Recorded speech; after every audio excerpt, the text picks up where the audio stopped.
Okay, so we've got 5 stages. 5 stages. Stage 0 is no movement. 5 stages to a coup d'etat. Stage 0 is no movement. And I'm going to tie this up to what we did in session 2 at the end. Stage 0 is a coup, is no movement. Basically, nothing is going on. There's nothing that makes you even think that there's going to be a coup in this state.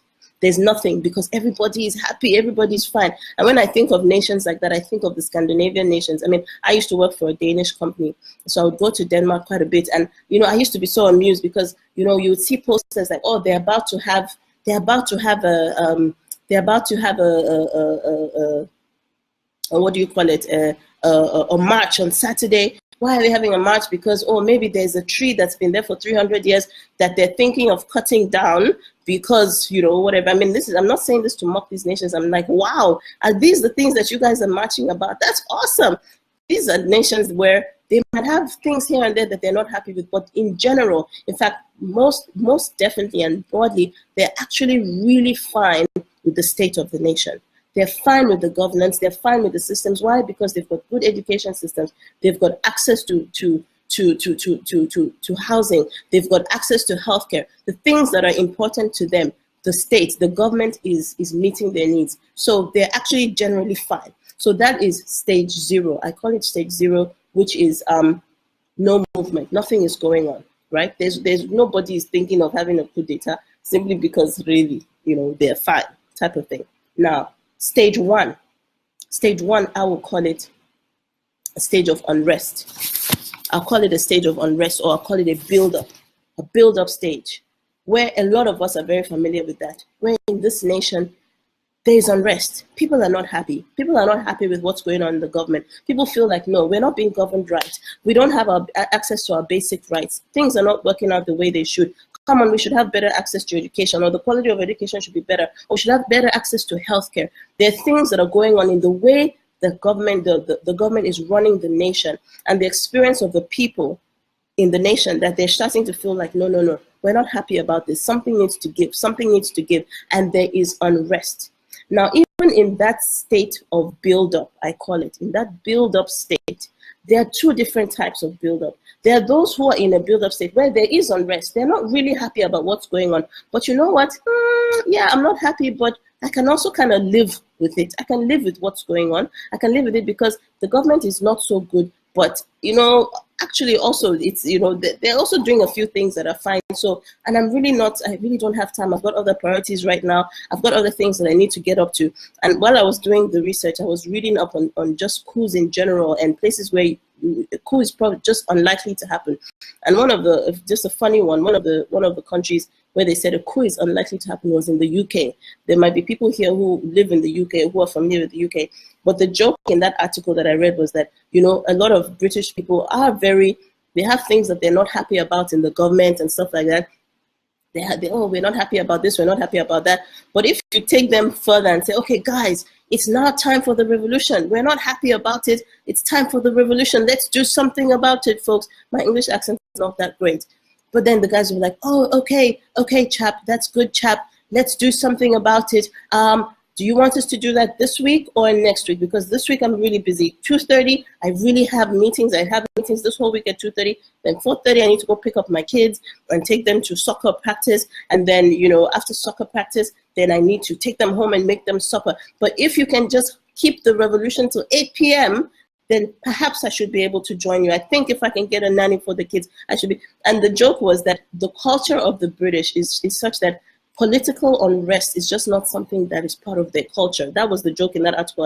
I'm not saying I agree or I disagree, but they were just saying that a coup is not going to happen in a place like the UK because they pride themselves in their political stability type of thing. They're not going to have a violent overthrow of government. That's not going to happen in a place like the UK.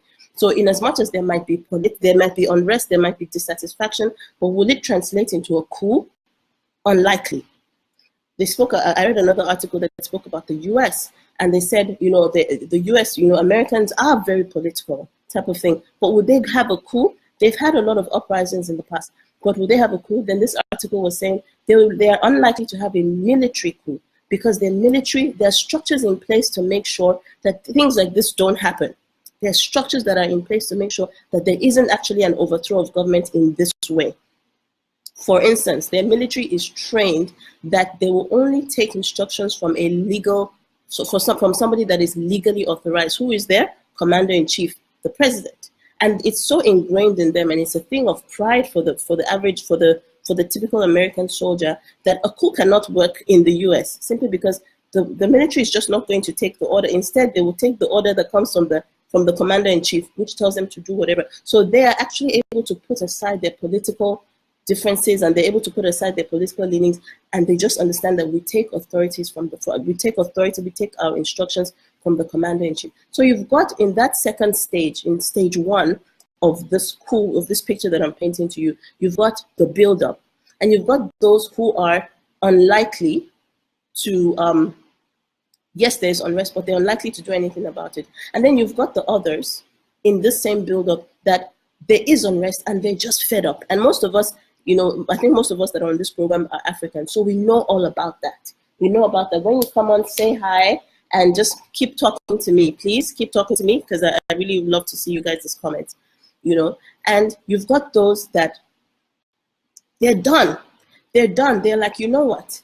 Come what may, this system of government must go. We cannot carry on like this. We need to make a plan. There needs to be a change. We need to let the government know this is no longer acceptable. They're not willing to carry on this way. They're willing to shake whatever powers that need to be shaken. That is a second kind of build-up that a lot of us are more familiar with, where you are no longer satisfied with the status quo and you're rearing and ready to go to do whatever it takes. In fact, there are those who, like, if you think about the South African example, a lot of the heroes of the struggle, we don't even know their names because a lot of them died in the process. They never actually saw the overthrow of the apartheid government. If you think about the South African example, they didn't see the overthrow of the apartheid government. They didn't get to see it, but they were so passionate about the cause that they were willing to give their lives for it. If it meant that they would lose their lives, they were like, you know what, losing my life will push me a step further, or will push the nation a step further to this place of freedom. So therefore, I'm willing to do this, right? So there's that stage of build-up. I call it stage one.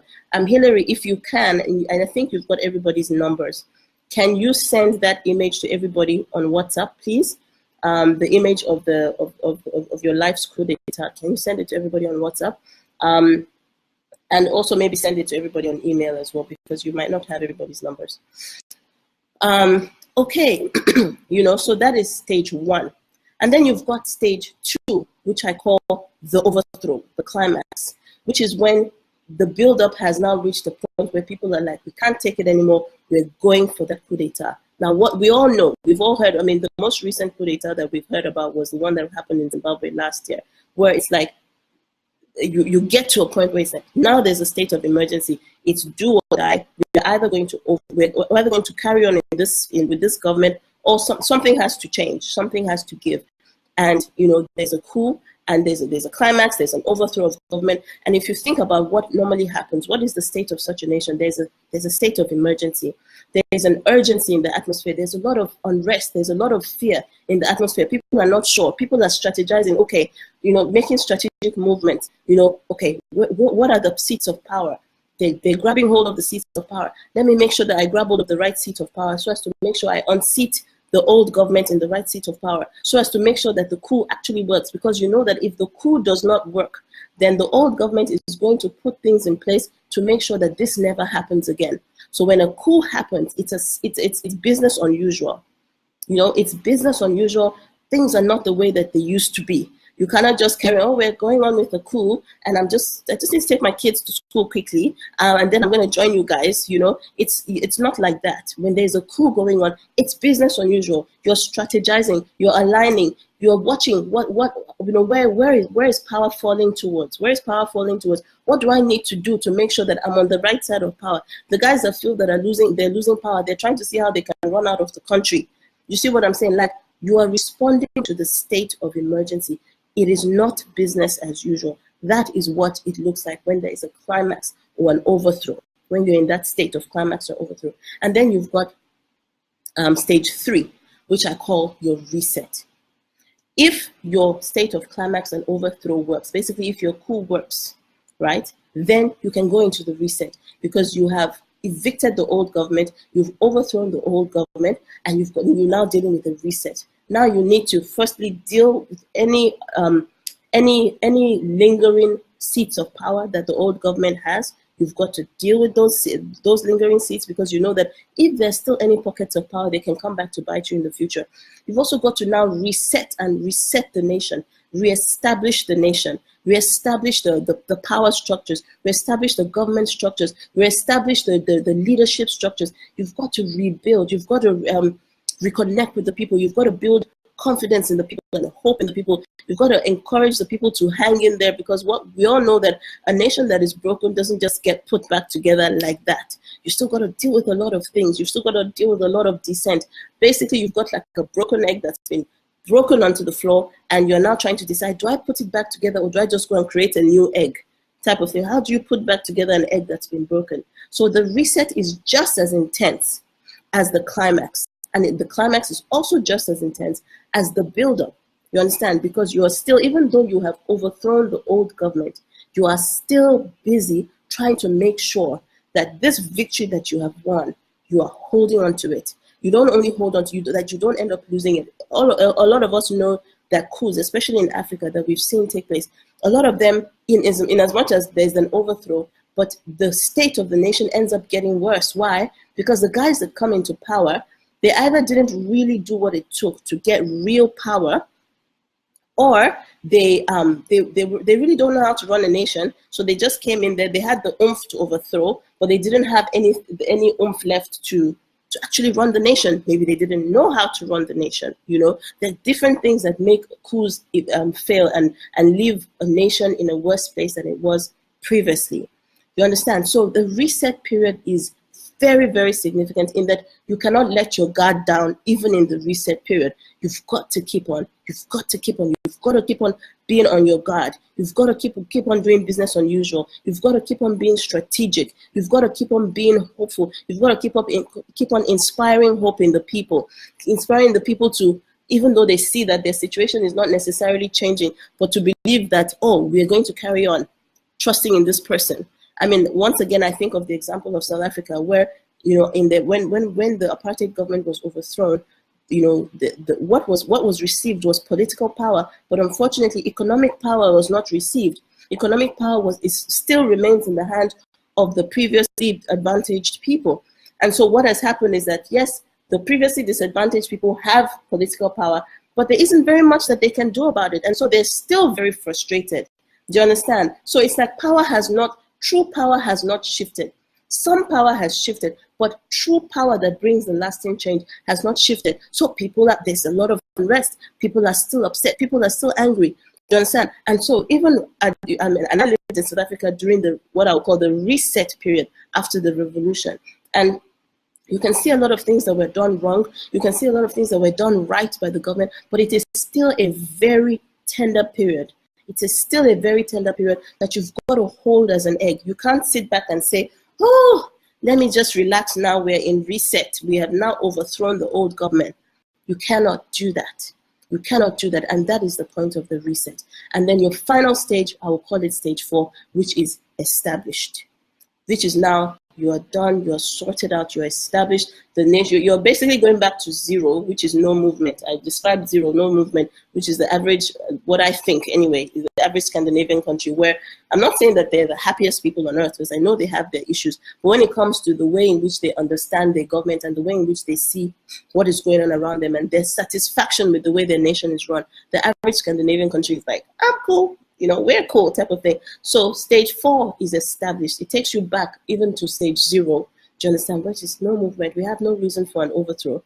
Now, there are not very many countries that are in that place of being established, but I guess we would all want to live in a country like that. So now take that picture. I've just painted to you a picture of the 4 of the 5 stages of a coup d'etat, from no movement to established. And I want you to take it to your life. And of course, we're talking about spiritual things here. And I want you to ask yourself, where are you in your life's coup d'etat spectrum?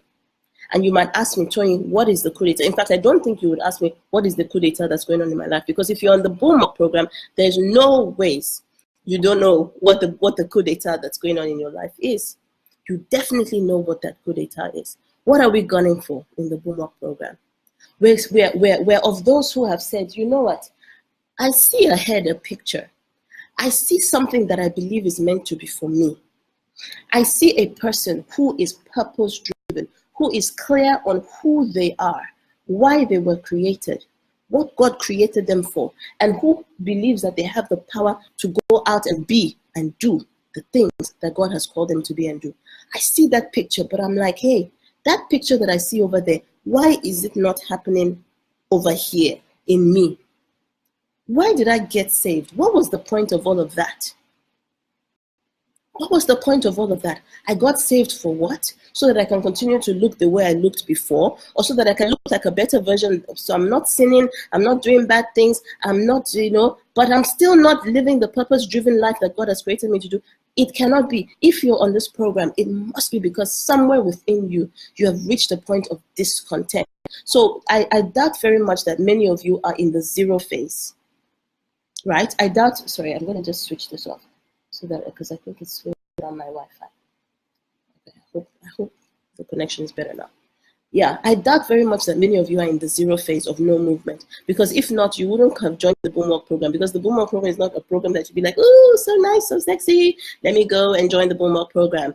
It's an intense program that it takes a certain kind of woke person, if I could, a spiritually woke person, to say I'm gonna join the Boomwalk program. So no, I doubt very much that very many of you are on zero. I have a feeling a lot of you are on one. One is build up. There's a dissatisfaction. You're like, no, I'm a Christian. I am walking with God. I am reading my Bible, I'm praying, and I'm doing all the right things. Why do I not experience the presence of God? I see other people raising their hands, and you can see that they're in a different space. They're having a different experience that I am not having. Or I try to press into the presence of God, and I'm experiencing blocks. I can't press in. He doesn't feel real to me. I know in my head he's real, but he does not feel real to me. And his realness is not influencing my life. I'm still living a very natural life like the average guy next door. And I'm supposed to be a child of the King. Why is that? And why am I not walking in my purpose? Why do I even know? I'm not even sure if I have a purpose. And even if I know what my purpose is, why do I feel so weak? Why are there things that are holding me back? Why are there things that are defining me? I know that there's an identity I'm meant to have. Why are there things that are defining me and holding me back and preventing me from being that person that can do those things that I have been called to do? I know that I'm supposed to look like this. I am the righteousness of God. I know that I am that Jesus Christ came to restore me to the God life, which you spoke about in the intro session. So why is it that I am held back? And it's like, I'm being defined. I'm defined. I am defined. It's anger. Yeah, anger is defining me. I'm so angry about how I grew up, about my life story, how I was born. I was maybe born out. My parents tried to abort me, or they didn't try to abort me, but they had me, but I was in a family, where I wasn't seen, I wasn't appreciated. I always had to fight for attention. Or my father walked out on my mom, or my mom walked out on my dad. My parents stayed together, but they were in such a messy relationship and it affected me. Or my father was unfaithful to my mom, or my mom was unfaithful to my dad, or there was abuse in my family, or I was abused in one way or the other. Or I was fine at home, but then I went to school and I was rejected. People used to make fun of me, or people never made fun of me. People thought I was so pretty, and so they used to flirt with me, and I was under so much pressure, and before I knew it, I was sleeping around. Or I wasn't sleeping around, but I was very intelligent, and then everybody used to make fun of me and call me a nerd. Whatever your stories, and so these things are holding you back. I'm angry, I'm bitter, I've got strife, I've got malice, I'm judgmental, I'm lustful, I'm watching pornography and nobody knows, or I'm watching it with my husband, or I'm cheating on my boyfriend, or on my girlfriend, or on my wife, or on my husband. Or I'm not cheating physically, but the things that are going on in my mind, I might as well be cheating, right? And I'm serving in the church. I love Jesus. It's not like I don't love Jesus. I do. Or I'm so timid because of things that I've been through in my life. I'm so shy. These things, I'm so shy. So I know God has called me to greatness, but me, is it me that's going to stand up in front of people and do X, Y, Z? It can't be. I can't do it. Because I'm so afraid. What if nobody likes me? What if they reject me? What if they think I'm talking nonsense? What if everybody says, oh, she's a happy clappy, she's a Christian, look at her, she's intolerant, she's bigoted, oh, because she's a Christian, it means she hates gay people, oh, it means she hates black people, or whatever, right? And so you've got these things that are holding you back, and they've actually come to define you, such that you're looking at the life that you were meant to live, and the vision, and the thing, what God has called you to do, and you're looking at yourself, and you're like, it's not, these things are not meeting up. They're not meeting up at all. And you don't know what to do about it. Or you've tried and tried and tried and tried, and whatever it is that you're trying to do, it's not working. And you've reached a point where you are either going to be like how I described the British, which, you know, I don't know if that's true or not, but I'm just using that as an example based on the article that I read, where you're like, I really don't like it, and I really want to be a bolder person, and I don't want to be so angry, and I don't want to be so lustful, and I don't want to be so self-righteous, and I don't want to be so judgmental, and I don't want to be so opinionated, and I don't want to be so disconnected from God, and I don't want to be so XYZ, but I just don't have the time right now to do anything about the state of my nation. And so therefore, I'll just park it for now. Maybe next year, when I'm a bit freer, when I finish my studies, when I whatever, then I'm going to work on it. I'm going to work on it. I really cannot do it right now. I'll do it later. I'll work on it later when I'm older. By the way, there are lots of people on this program who are in your early 20s. And I want to say to you, from somebody who's in your early 30s, there are also people on this program that are in their 30s. And I'm sure they will bear me witness. And they will speak to those in their 20s and say, listen, it don't get easier in your 30s. It does not. Whatever you can do now, young person, do it now. In your 30s, you will only have more pressure. You will only have more pressure, and that character of the old man in you will be only much more entrenched. It becomes even more difficult to bow out the old man as you grow older. Do it now. Don't say you don't have time to take on the transformation. So you have to ask yourself, where are you? Or are you of those that I described who are like, you know what? I am done with status quo. I'm done. I'm not this life. No. I know what is waiting for me. I know the God life that God has planned for me. I know it. I know He has called me to something. I cannot be calling myself saved and doing all the good things and reading my Bible and praying and going to fellowship, but I don't know my purpose, or I'm depressed all the time, or I'm insecure all the time, or I feel like I don't have the guts to step up to do the things that God has called me. This can no longer be. I'm fed up with this. I'm done. You might be of those. And as I'm telling you the different stages, I want you to ask yourself, where are you? And when you answer that question, don't answer that question based on where are you by faith. No. Answer that question based on where are you in reality, based on what is actually going on in your life. Like I said to you last week, it's not by faith as to where are you. It is by reality. In fact, where are you in that coup d'etat spectrum?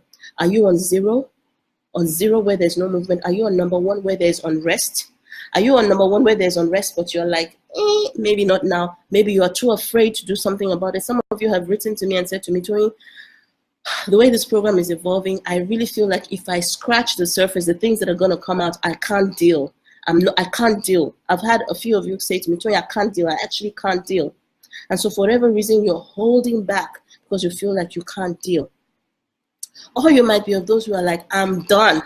I'm done. I am ready to go to stage 2, which is, it's time for the overthrow. It's time for the climax. And if while you are listening to me, you can identify your stage, please write it down. Please write it in here. Hillary, you didn't write stage 4. Stage 4 is established. You wrote stage 2 and stage 3. Stage 4 is established. Stage 1 is, what did I call stage 1? Sorry. Stage 1 is build up. I don't think you've written it in there, at least I don't see it. Stage 1 is build up. So stage 1 is stage 0 is no movement. Stage 1 is your build up. Stage 2 is your overthrow or climax. Stage 3 is your reset, and stage 4 is established. So we've gone through, are you on stage 0? Are you on stage 1?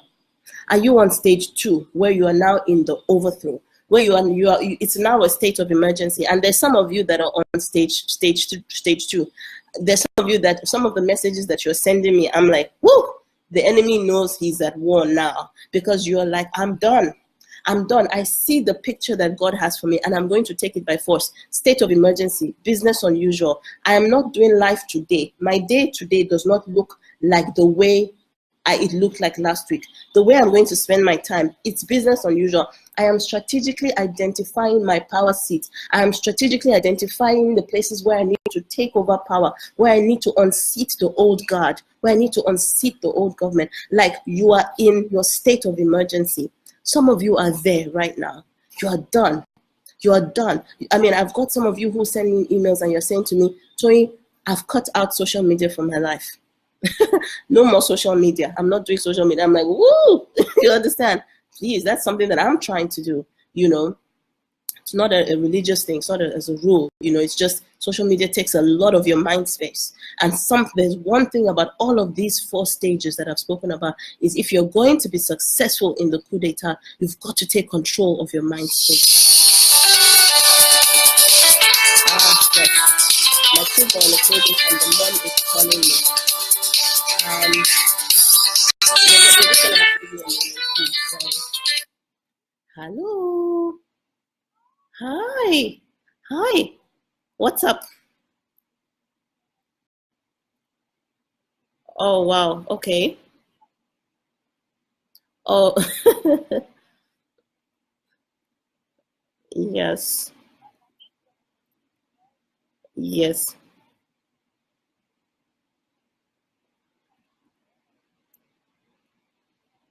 Okay. Okay. Let's do that. Sorry, guys. Sorry.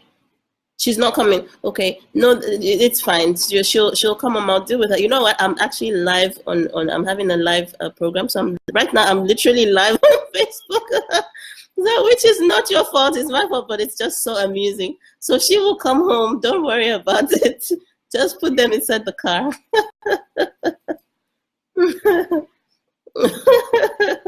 Okay. We'll chat later. Bye. Sorry, guys. My kids are on a play date. And the mom of the kid that they're at just called me, so I had to take that call. And she was busy saying that my children want to sleep over, and so she needed me to talk to them. But anyway, that's just how real life is. So bear with me. You know, okay. So where are you? If you are there, I want you to write in. Are you on stage 1? On stage 0? Are you on stage 1? Are you on stage 2? Where are you? Are you in the state of emergency where you're done? Are you in the state of emergency where it's like overthrow? It's time. And you're like, listen, if I don't win this coup, things are going to look really bad for me because the old guard is going to make sure they lock me up immediately. No trial, no treason trial. They'll just lock me up immediately. So I must win. Are you there? Are you there? Where are you right now? And then there's stage 3, which is your reset. Are you in your reset? I'll go ahead and say that I'm in my reset, which is I believe by God's grace, and by God's grace I will not go back, you know, but by God's grace I've reached a point where I have been able to overthrow strong things, at least the primary strong things that I have dealt with in my life. When I talk about strong things, I'm sure most of you understand what I mean.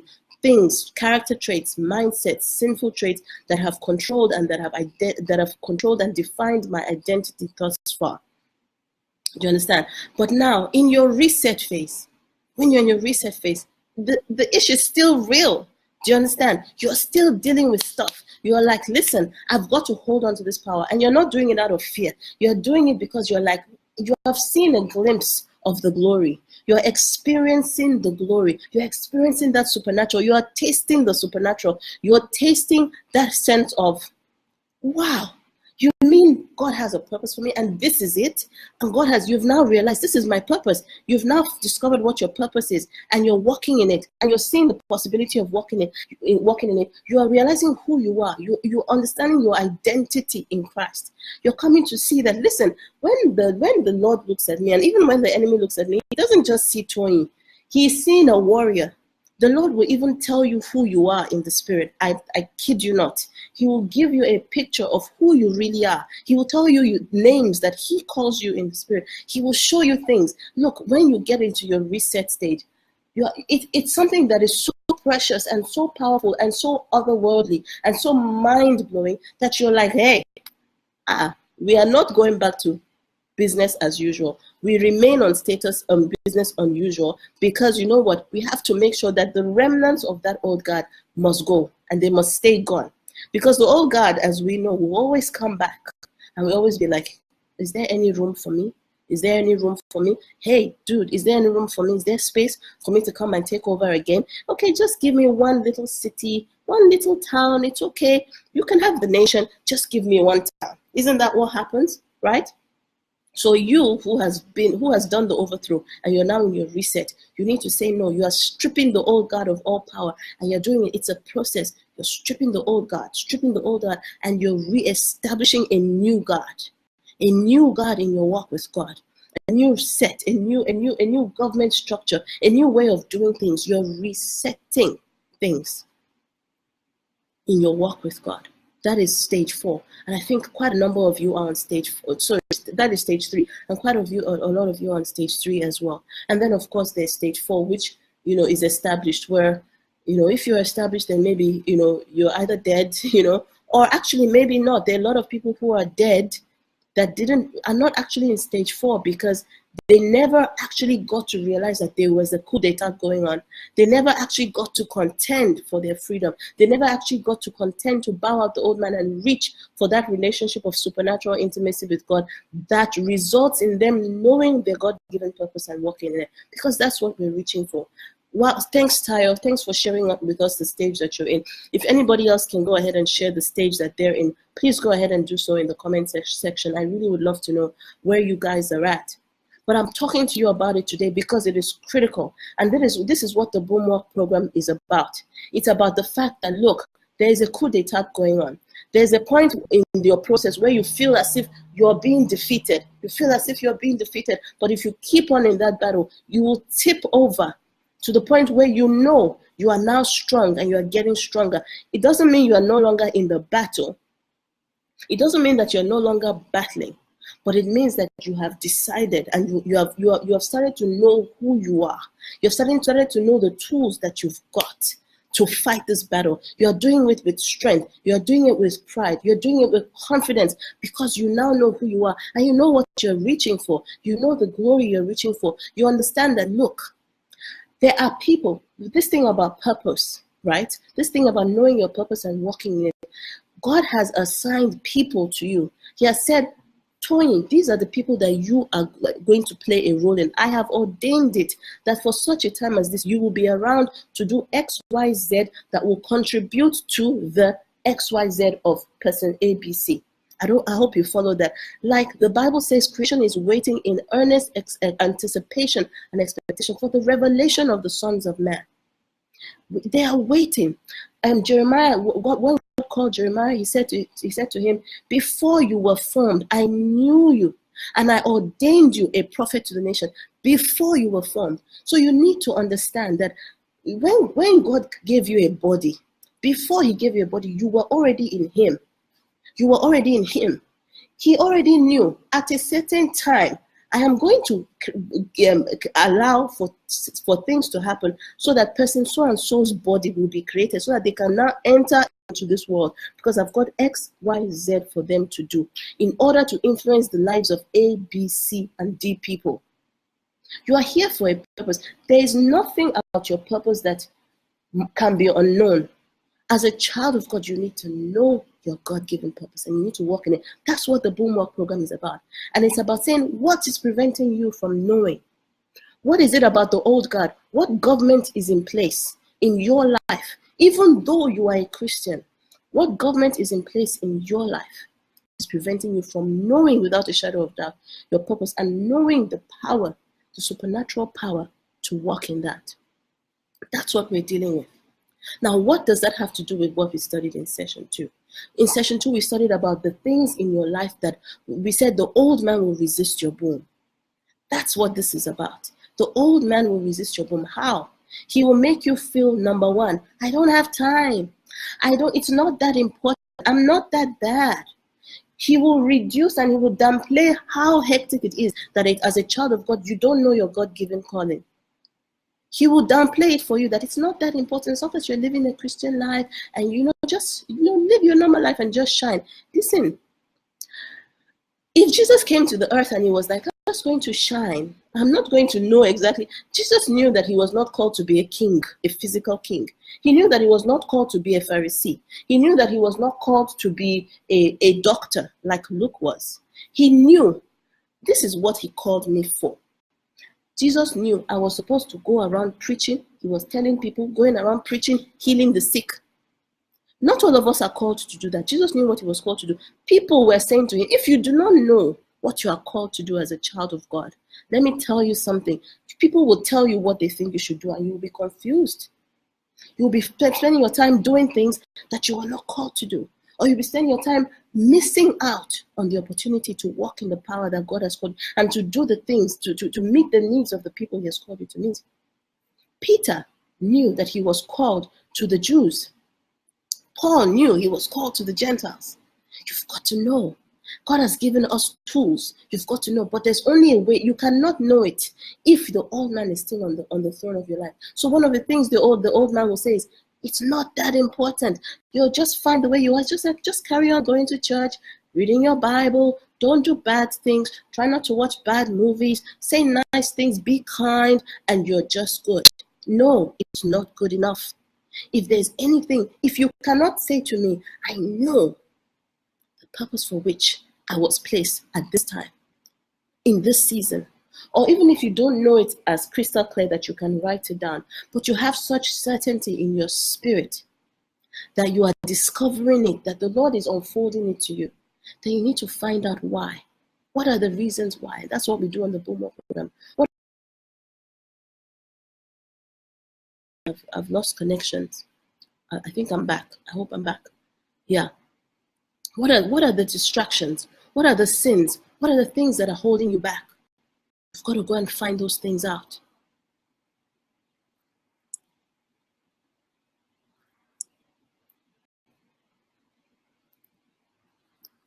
Sorry guys, I'm trying to. Am I back? Am I back? Am I still on?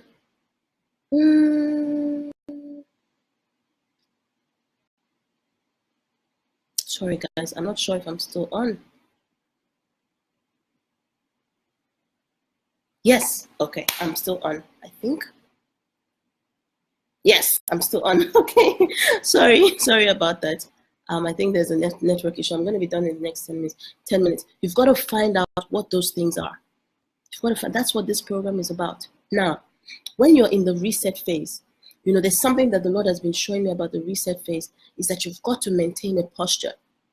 Firstly, in all the phases, there's an intensity that you've got to maintain. There's an intensity that you've got to maintain. You cannot do business as usual. You've got to be convinced that this thing that you're fighting for is worth it. If you're on stage 1, you need to be convinced that you need to do what is needed to move to stage 2. If you're on stage 2, you need to be convinced that you must do what is needed to move to stage 3. Oh gosh, I don't know if I've been kicked off again.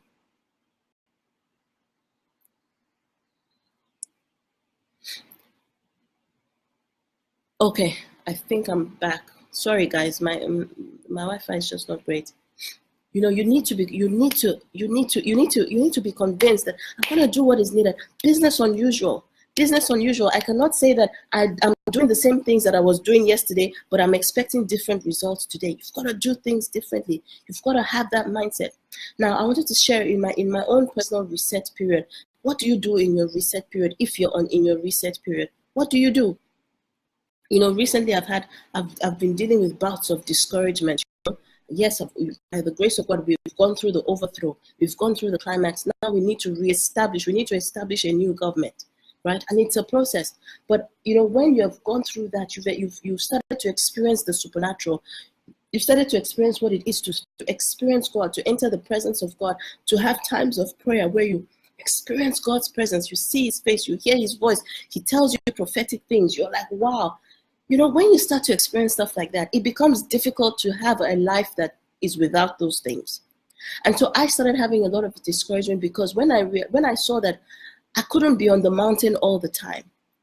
I loved being on the mountain. I was experiencing what it's like to be on the mountain. And it's like, then I'm like, but Lord, you can't take me down back to earth because I need to stay on this mountain and just continue to experience you. Just continue to feel your presence all the time. And so because that is not the case, and I've struggled with that, I've dealt with a lot of discouragement. And you might have heard me say that before, and I hope you won't hear me say that again next week. But every time the Lord keeps meeting me where I am. He, last week, for example, he sent me some amazing words to explain to me that, look, my child, yea, though you walk through the valley of the shadow of death, fear no evil, because I am with you. Even the valley of the shadow of death is part of your path of righteousness. Because what does Psalm 23 says? He says he will lead you beside the still waters. He restores your soul. He leads you in the paths of righteousness for his name's sake. Yes, even as you're walking in the paths of righteousness, you will be in the valley of the shadow of death sometimes. But fear no evil. Why? Because I am with you. And he sent me a word. He gave me a word that said to me, Toyin, right now you're going into what feels like the valley of the shadow of death. That's why you feel so discouraged. Because you're like, Lord, why am I not feeling you every time? I need to see your intensity, your intent. I need to feel your intensity all the time. And he's like, yes, part of the path of righteousness, part of your reset is that you will have times when you're feeling disconnected, when you're not feeling the fire and feeling the power. He says, but what will get you through it is what? Know that I am with you. In order to know that you are with God, it means you need to create. And he said to me, so you need to have a posture. You need to have a life posture where you are in the presence of God. Even if you do not feel like you're in the presence of God, you set your face on the dwelling place of God. And the dwelling place of God is what? Is in the Spirit. That means you need to be in the Spirit. You need to walk in the Spirit. Your physical life cannot be the thing that is most real to you. If it is the thing that is most real to you, and that's where the day map comes in that I shared with you guys last week, where I said to you, look at your day. What do you actually spend your time? What are your physical activities? And then what's going on in your mind? The way those two things, your physical activities and what's going on in your mind, will tell you if you're living in the Spirit or if you're living in the flesh. You might tell yourself, I'm living in the Spirit, but your day map will tell you in reality if you're living in the Spirit or if you're living in the flesh. And what the Lord said to me is, you have to maintain a posture. My dear child, even when you're walking through the valley of the shadow of death, if you can maintain a posture of living in the Spirit, where you're setting your mind on things of the Spirit, where you're axing out of your life the things that are causing you to keep your mind on things of the flesh, where you are doing business unusual, where you're not relaxing and saying, oh, I've overthrown now, so it's all good. It has to do with how you spend your time. Look, it has to do with what you are convinced about. I told you guys earlier on that I've been having acute sinusitis. You see this? I keep this everywhere with me. I take this everywhere. Otrivin. I have not always taken it everywhere, but since I've been struggling with this acute sinusitis, this is the only thing that works. Some people will say, oh, put a rub under your nose. That doesn't work for me. Some people will say, go and sit over hot water. It doesn't work for me. When my nose gets blocked, I can't breathe. It is literally between life and death for me. That's how I feel. You can breathe with your mouth for only a short time. So guess what? I have had to adjust my life based on what I believe is needed for my survival. Everywhere I go. In fact, nowadays, I try and keep 2 of these, one in the house, one in my bag, so that I don't happen to, by mistake, forget it at home. I've had times when I've left the house without it, and I go straight to a pharmacy and buy a new one. Why? Because I am convinced that I need this to be able to breathe. You've got to get to a point in your, whatever stage you're in, whether you are in reset, or you are in your climax and overthrow stage, or whether you are in your build-up stage, you've got to get to a stage where you are convinced that there are certain things that you need to do in order to ramp up and to keep ramped up so that you can move to the next phase and the next phase and the next phase of your coup d'etat. That's what the Boomwalk program is about. Later on in the program, I'm going to give you more tools on how to remain in that posture of being in the Spirit. I'm going to give you more tools that are basically equivalent to your Otrivin, your nasal spray, equivalent of your nasal spray that you carry around. I'm going to give you more tools. But for now, I want you to make a decision this week, especially as we get into these sessions that are coming up now. These sessions are very much about who you are. What is your life story? I described some life story examples earlier on. What made you the way you are? As we start to go into the roots and routes check, you're going to have to do it in a biblical way. I spent session 3 telling you about the biblical pattern for your roots and routes check. Because sometimes when you start looking at your life story, you can either look at your life story and start to feel proud because you're like, hey, I didn't do anything. As in, I'm not that bad. As in, really, I'm all good. Or you can start to look at your life story and say to yourself, oh my gosh, this is terrible. Where was God? How could this have happened to me? And start going into dejection and sadness and, regret and all of those things and condemnation and guilt. Or you can look at your life story and be like, nope, I am a new creation. I'm a royal priesthood. And you start telling yourself, it doesn't matter. My past doesn't matter. You need to know the biblical pattern for charting your roots and routes. So I take you through that in session 3. And then in session 4, you actually start to physically chart your own life story and define, this happened to me, this is how it affected me, these are the results, this is what I went through, this is how it affected me, these are the thoughts, that the mindset that I gained, these are the values that I resulted in having as a result of this and that I went through. This is now the identity that was formed in me because I went through XYZ. That is very, very critical to your process. It's just one of the tools, but it's a very critical tool, because then we will now know what your real identity is right now. Why are you angry? Why are you bitter? Why are you purposeless? Why don't you know your purpose? Why are you afraid? Why are you timid? Why do you have those things that are holding you back from being the person that God has called you to do? So that's what we're about to get into. So guys, you are literally in the coup and you are being handed your weapons. Now is not the time to lose focus. Now is not the time to fall behind in your daily studies. Now is not the time to carry on doing life as usual. Last week I used to spend my day doing this one, so this week I'm still doing that. No, now is the time to reshuffle a lot of things around in your life and say, you know what? I'm not going to do things. You're going to give all your excuses the door.